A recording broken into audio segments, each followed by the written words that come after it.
सूरज लपेट लिया जाएगा, और जब तारे बेनूर हो जाएंगे, और जब पहाड़ चलाए जाएंगे, और जब ब्याहने वाली ऊंटनियां यूं ही छोड़ दी जाएंगी, और जब वैशी जानवर जमा किए जाएंगे, और जब समंदर आग हो जाएंगे,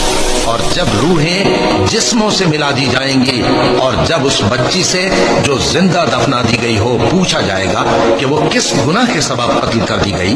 और जब आमाल के दफ्तर खोले जाएंगे, और जब आसमान की खाल खींच ली जाएगी, और जब दोज़ख की आग भड़काई जाएगी, और जब बहिश्त करीब लाई जाएगी, तब हर शख्स मालूम कर लेगा कि वो क्या लेकर आया है।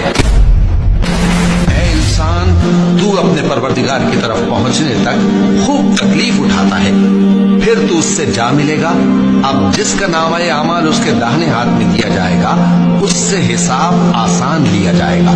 और वो अपने घर वालों में खुश खुश वापस आएगा। और जिसका नामा अमाल उसकी पीठ के पीछे से दिया जाएगा, तो वो